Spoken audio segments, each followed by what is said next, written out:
नमस्कार, सत्यहिंदी.com पर आपका स्वागत। मैं हूं शैलेश। आखिरकार प्रधानमंत्री नरेंद्र मोदी हर्ड इम्यूनिटी यानी सामाजिक प्रतिरक्षा की नीति पर आ गए हैं। बहुत सारे विशेषज्ञ देश के डॉक्टर्स बार बार ये कह रहे थे कि देश में किसी लॉकडाउन की ज़रूरत नहीं है। अगर ज़रूरत है तो सिर्फ इस बात की कि लोग मास्क लगाएं, थोड़ा सोशल डिस्टेंसिंग यानी एक दूसरे के बीच दूरी बना करके रखें और हाथ को साबुन से बार बार धोते रहें। उसकी जगह पूरे देश को करीब करीब 2 महीनों से लॉकडाउन में रखा गया है। आखिरकार ये क्यों किया गया? जब 24 मार्च को लॉकडाउन की घोषणा प्रधानमंत्री ने की थी तो मुझे भी ये उचित लगा था। मैं कोई लॉकडाउन विरोधी नहीं हूँ, क्योंकि मार्च में हमारे पास भारत के उतने आंकड़े नहीं थे जितने आंकड़ों की ज़रूरत होती है कोई नीतिगत फैसला लेने के लिए। लेकिन जब करीब 15 अप्रैल तक पहला लॉकडाउन ख़त्म हुआ तब तक देश के सारे आंकड़े सामने आ चुके थे और ये बात बहुत साफ हो चुकी थी कि भारत को यूरोप, अमेरिका की तरह का खतरा नहीं है।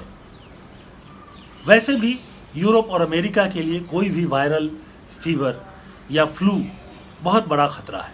वहाँ हर साल वायरस से, फ्लू से, जिसको सीजनल इन्फ्लुएंजा भी कहते हैं, कोई 3 लाख से लेकर 6 लाख लोगों की मौत हो जाती है। भारत में कोई फ्लू से नहीं मरता और इसलिए भारत के जो महामारी विशेषज्ञ हैं वो सारे लोग बार बार कह रहे थे कि भारत में लॉकडाउन को बढ़ाने की ज़रूरत नहीं है, लेकिन लॉकडाउन को बढ़ाया गया। जिन लोगों ने लॉकडाउन को ख़त्म करने की मांग की थी या वकालत की थी उसमें जयप्रकाश बुलीली और टी जॉर्ज जोसेफ जैसे ऐसे महामारी विशेषज्ञ हैं जिन्होंने बड़े काम किए हैं भारत में। जैसे कि पोलियो को इस देश से ख़त्म करने में जयप्रकाश बुलीली और टी जोसेफ जॉर्ज का बड़ा हाथ था। इन लोगों ने शुरू से ही कहा कि लॉकडाउन, और ख़ास तौर पे जिस तरह से भारत में लॉकडाउन किया गया, सब कुछ ठप कर दिया गया। यानी शुरुआती दिनों को आप याद कीजिए तो लोगों को टहलने जाने की भी अनुमति नहीं थी, मॉर्निंग और इवनिंग में वॉक करने की अनुमति भी नहीं थी। ऐसा लॉकडाउन यूरोप में भी नहीं हुआ, अमेरिका में भी नहीं हुआ। उस अमेरिका में नहीं हुआ जहाँ करीब करीब 15-16 लाख लोग अब तक संक्रमित हुए हैं और उसके अलावा करीब करीब 1 लाख लोगों की मौत हो चुकी है। लॉकडाउन के बाद भारत को हासिल क्या? करीब करीब 1.25 लाख लोग भारत के संक्रमित बताए जा रहे हैं। ये संक्रमण का आंकलन इस आधार पर किया गया है कि जिनकी टेस्ट हो रही है उनके बारे में कहा जा रहा है। तो टेस्ट हुआ, उसमें कोई 1.25 लाख लोग जो हैं वो संक्रमित हुए हैं। करीब करीब 4,000 लोगों की मौत बताई गई है। ये जो 4,000 लोगों की मौत हुई है उनमें से भी 80% से ज़्यादा ऐसे लोग हैं जिनको पहले से कोई न कोई बीमारी थी। वो सारे लोग जो हैं वो मधुमेह के शिकार थे या दिल की बीमारी के शिकार थे या मोटापे के शिकार थे, तरह तरह की सांस की बीमारी थी, इस तरह की चीज़ें थी। और इसलिए जो जब भी कभी कोई भी आदमी किसी बीमारी से पीड़ित होता है तो उसको जब दूसरा संक्रमण होता है तो उसकी मुश्किलें बढ़ ही जाती हैं। तो फिर क्या ज़रूरत थी इस लॉकडाउन की? और आज मैं इस बात को इसलिए कह रहा हूँ कि आज भी लॉकडाउन को पूरी तरह से ख़त्म नहीं किया गया है। सामान्य ट्रेनें अभी 1 जून से यानी कम से कम 1 हफ्ते बाद से चलाने की बात की जा रही है। आज 25-30 लाख लोग ट्रेनों से अपने घरों को, गाँवों को पहुँच गए हैं। और अब स्थिति ये है कि राज्यों में भी क्वारंटीन सेंटर जो बनाए गए हैं उसमें जगह नहीं है, लोग अपने घर जा रहे हैं। अगर इस महामारी से बड़ा नुकसान होना होता तो हो चुका होता, बहुत बड़े पैमाने पर फैलना होता तो फैल चुका होता। लेकिन पहले लॉकडाउन के बाद यानी 21 दिनों के बाद ये बात बहुत साफ हो गई थी कि भारत में ये संक्रमण ज़्यादा नहीं चल सकता। उसके कई कारण हो सकते हैं। एक कारण ये हो सकता है कि हमारा देश जो है वो गर्म देश है और गर्म देशों में कोई भी वायरस जो है उसका प्रकोप कम होता है। उसी तरह से हमारे यहाँ BCG के टीके लगाए जाते हैं, TB के टीके लगाए जाते हैं। तो इस तरह से हमारा इम्यून सिस्टम जो है वो ज़्यादा मजबूत है, और जिस गरीब आदमी को हम सबसे कमज़ोर मानते हैं उसका इम्यून सिस्टम और भी मजबूत है, क्योंकि उसको तरह तरह के बैक्टीरिया और वायरस से रोज़ रोज़ सामना करना पड़ता है। तो अभी भी सरकार पूरी तरह से चेत गई है ऐसा नहीं लग रहा है। अभी भी यही दिखाई दे रहा है कि यहाँ छूट दे दी, वहाँ छूट दे दी। इस बात की छूट है कि आप उद्योग चलाएं, लेकिन उद्योग चलाने वालों पर 20 तरह के प्रतिबंध लगाए गए हैं। 1/3 वर्कर्स को बुलाओ। उसके बाद दूसरा प्रतिबंध ये है कि अगर उनको जो है कोई संक्रमण हो जाएगा तो उसकी जिम्मेदारी उद्योग की होगी। लेकिन संक्रमण से डर क्यों? संक्रमण से डर नहीं होना चाहिए। JP मुलीली और T जोसेफ जॉर्ज जैसे लोग जो महामारी विशेषज्ञ हैं वो बार बार कहते थे कि जब तक 50 से 60% आबादी इस संक्रमण से पीड़ित नहीं हो जाएगी तब तक देश जो है इम्यून नहीं होगा। और इसी को हर्ड इम्यूनिटी यानी सामाजिक प्रतिरक्षा प्रणाली कहते हैं। हर्ड आप जानते हैं, हर्ड कहते हैं जैसे शेरों के लेहड़े कहते हैं हम, एक उनका ग्रुप होता है, या बाकी जानवर पक्षियों का ग्रुप होता है, उनको हम हर्ड कहते हैं, एक ग्रुप या एक समूह। तो जब कभी बात की जाती है कि एक समूह को इम्यूनिटी प्राप्त हो, प्रतिरक्षा प्राप्त हो, उसके लिए बहुत ज़रूरी होता है कि कोई भी वायरस या बैक्टीरिया उसका संक्रमण अगर हो रहा है तो अगर करीब 50 से 60% लोगों को हो जाता है तो वो संक्रमण जो है उसका साइकिल टूट जाता है और वो ख़त्म होने लगता है, वो वायरस ख़त्म होने लगता है। देश की करीब 65% आबादी 35 साल से नीचे की है, और दुनिया भर में ये साबित हुआ है कि जो कम उम्र के लोग हैं और अगर उनको कोई और बीमारी नहीं है तो वो सुरक्षित है इस वायरस से भी, कोरोना से भी। लेकिन लोगों को इतना डरा दिया गया है कि लोग बार बार अस्पताल की तरफ देखते हैं, अस्पताल की तरफ भागते हैं, और जबकि अस्पतालों में जाकर संक्रमण और ज़्यादा बढ़ने की आशंका है।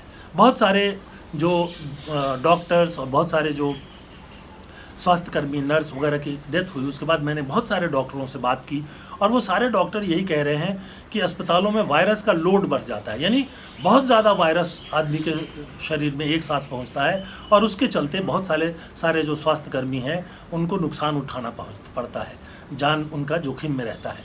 लेकिन उनकी मजबूरी है, और उसमें भी ज़्यादातर जो मौत हुई है वो सब में कोई न कोई बीमारी से पीड़ित थे।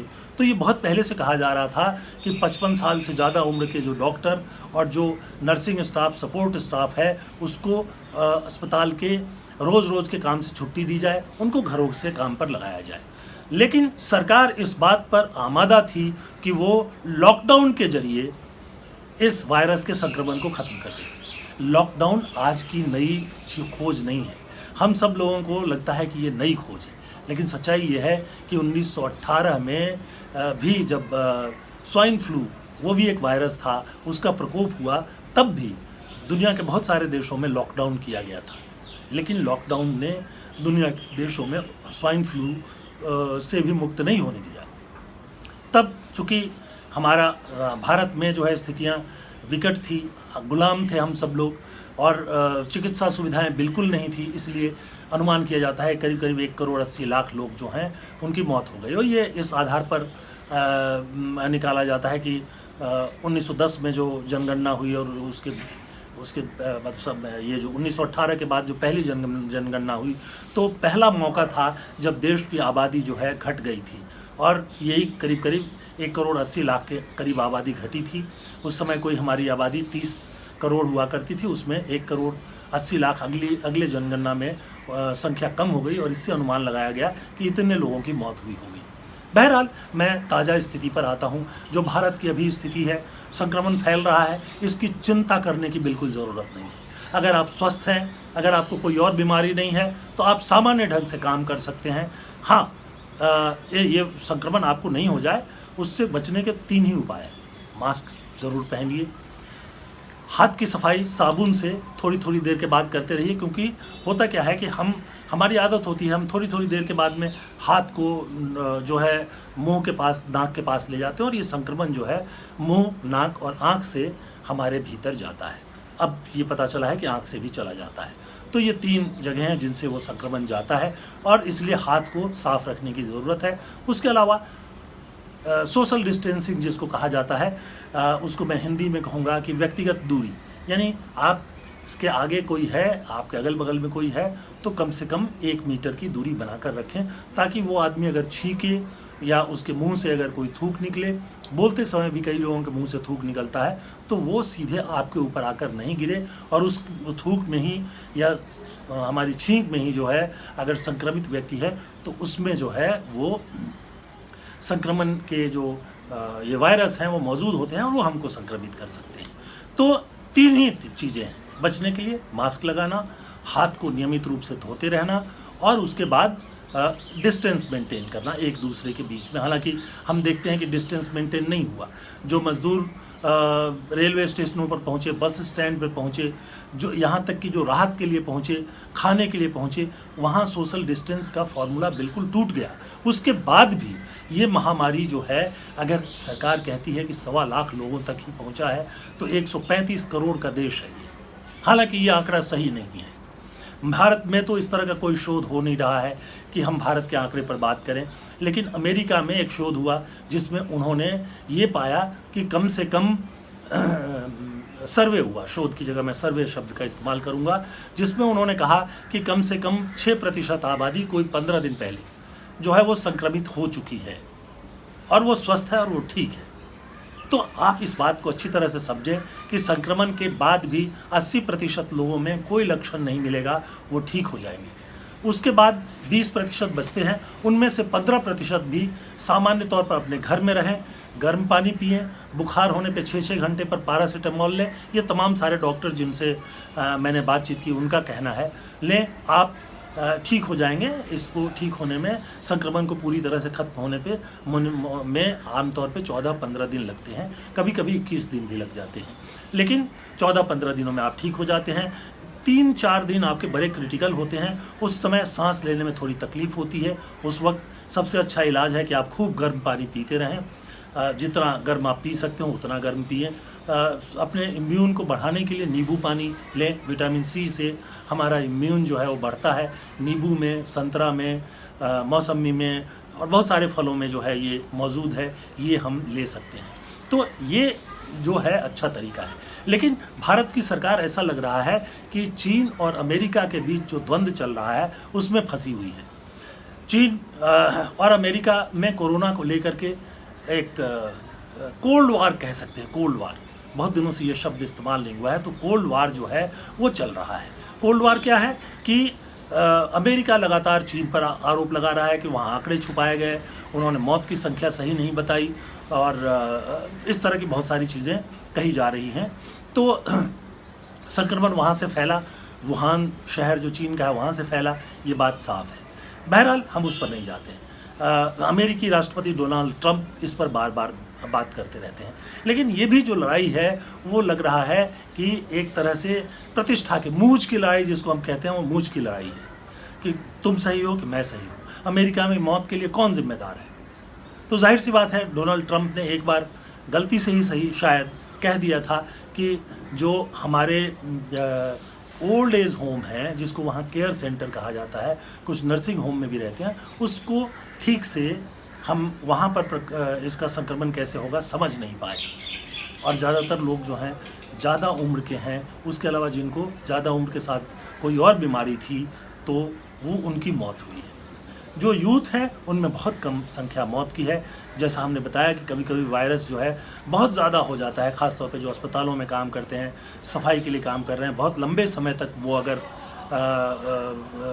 वायरस से संक्रमित लोगों के बीच रह गए तो उनके भीतर ज़्यादा वायरस हो जाता है, और जब ज़्यादा होता है तो कई बार हमारा शरीर जो है उससे लड़ने में सक्षम नहीं होता है। मैं बहुत दिनों के बाद एक ऐसा वीडियो कर रहा हूं जिसमें मैं डॉक्टरों को कोट नहीं किया, क्योंकि मैं सीधी सी राय रखना चाहता था। आज ज़रूरत इस बात की है कि अगर देश में मज़दूरों को भूखे मरने से बचाना है तो हम सारे उद्योगों को खोल दें। जो मज़दूर गांव लौट गए हैं वो तो लौट गए हैं, लेकिन अभी भी उनकी बड़ी आबादी जो है शहरों में मौजूद है और उनकी मदद से काम शुरू हो सकता है, सामान्य ढंग से जिया जा सकता है और उनको सावधानीपूर्वक कहा जा सकता है कि जैसे वायरल बुखार में तुम अलग रहते हो वैसे ही अलग रहना। और जो लोग मज़दूर, अगर कुछ लोग ऐसे हैं जिनके पास एक कमरा अलग से रहने के लिए मौजूद नहीं है, उनको क्वारंटीन सेंटर्स में रखा जा सकता है।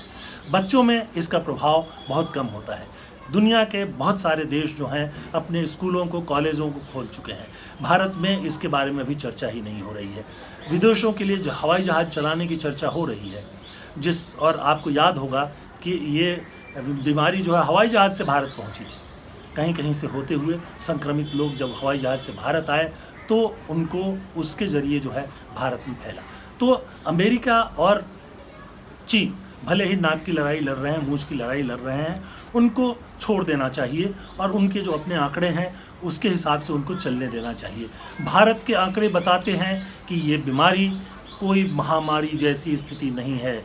135 करोड़ लोगों के देश में सरकार के अनुसार सिर्फ 1,25,000 के करीब लोग अगर संक्रमित पाए गए हैं जांच के बाद, तो कोई बड़ी संख्या नहीं है। और बाकी लोग मुझे लगता है कि इस समय तक 10% लोग जो हैं संक्रमित हो चुके होंगे और वो अगर अपने आप ठीक हो रहे हैं तो ये और भी अच्छी बात है। यानी हम हर्ड इम्यूनिटी यानी सामूहिक प्रतिरक्षा की तरफ बढ़ रहे हैं। जितना जल्दी संक्रमण फैलेगा उतना जल्दी हम ठीक होंगे।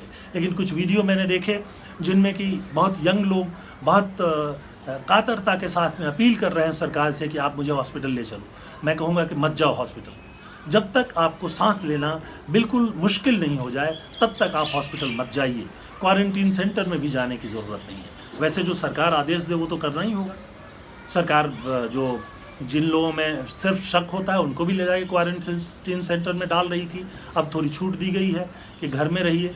अब घर में ही इलाज की बात भी की जा रही है, पर इसको तेज़ी से करने की ज़रूरत है। सरकार को एक अभियान चलाकर लोगों को बताना चाहिए कि कोरोना से डरने की ज़रूरत नहीं है। आप संक्रमित हो गए हो तो उससे डरने की ज़रूरत नहीं है। समाज को ये समझना चाहिए कि कोरोना कोई ऐसी बीमारी नहीं है जिससे कि आदमी अछूत हो जाता है, जिससे कि दूसरे संक्रमित होने वाले लोगों की मौत ही हो जाएगी। तो ये जो सारी चीज़ें हैं, नाक की लड़ाई अमेरिका और चीन की, यूरोप की, उसमें भारत को फंसने की जगह एक बहुत ज़रूरत है कि सामाजिक जागरूकता लाए और बताए कि कोरोना बड़ा संकट भारत में नहीं है। कोरोना से पीड़ित लोगों की मौत जो है वो तभी हो सकती है जब वो किसी न किसी और बीमारी से पीड़ित हों या बहुत ज़्यादा उम्र के हों।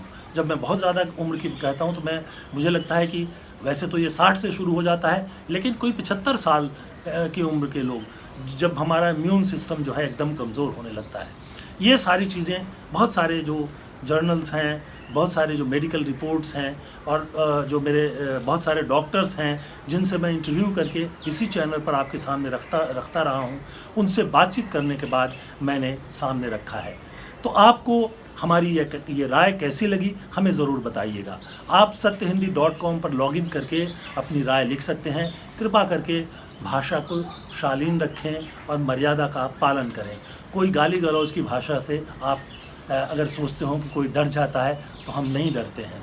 हम अपमानित भी महसूस नहीं होते क्योंकि हम जानते हैं कि कुछ लोगों को इसी तरह की आदत हो गई है। अपनी राय को खुलकर रखिए, अपनी बात को खुल करके रखिए। अगर आप इसके से सहमत नहीं हैं तो उसको भी रखिए, हम उसका भी स्वागत करते हैं। इसके साथ साथ जब इस वीडियो के आखिर में और इसके अलावा satyhindi.com पर आप जाएंगे तो डिस्क्रिप्शन का एक बटन मिलेगा, उस बटन को दबाइए। आप satyhindi.com से और करीब से कैसे जुड़ सकते हैं उसके बारे में हमने अपनी कुछ बात रखी है। अगर आप सहमत हों तो वहाँ से जुड़ सकते हैं। उसके अलावा फेसबुक से, ट्विटर से, यूट्यूब से, इनसे भी आप हमसे जुड़ सकते हैं। आप और हम लगातार, हमारा जुड़ाव जो है बढ़ता जा रहा है। हमारे जो दर्शक और पाठक हैं उनकी संख्या बढ़ रही है। ये बात हमें उत्साहित करती है और ये बात कहीं ना कहीं से संकेत देती है कि हम कुछ वाजिब बातें कर रहे हैं। तो हमारी टीम की तरफ से आप सभी लोगों को शुभकामनाएं। निडर होकर निकलिए, निडर होकर काम कीजिए। और सरकार, अगर तुम अब भी नहीं चेते तो तुम्हारे सामने आने वाली चुनौतियां और कठिन होगी। जो लोग पैदल जा रहे हैं, भूखों मर रहे हैं, भूखों मरने की स्थिति जिनके लिए आ रही है, आत्महत्या कर रहे हैं, ये डर का माहौल सरकार ने फैलाया है। सरकार को इसकी जिम्मेदारी लेनी होगी, केंद्र सरकार को इसकी जिम्मेदारी लेनी होगी और राज्यों पर इसकी जिम्मेदारी नहीं डाली जा सकती है। उसके अलावा जो सामान्य स्थिति है उसको कायम करने की तरफ सरकार को तेज़ी से बढ़ना चाहिए। कुछ कदम उठाए गए हैं, मैं उसका स्वागत करता हूं, लेकिन और तेज़ी से और कदम उठाने की ज़रूरत है। सारे उद्योगों को तुरंत खोलने की ज़रूरत है ताकि लोगों को काम हो मिले, उत्पादन हो और फिर हम जो एक बेहतर व्यवस्था की तरफ बढ़ सकें। तो आज के लिए बस इतना ही। बहुत बहुत धन्यवाद। नमस्कार। सत्य हिंदी के और वीडियोस को देखने के लिए हमारे YouTube चैनल को सब्सक्राइब करें और सीधे नोटिफिकेशन पाने के लिए बेल आइकन दबाएं।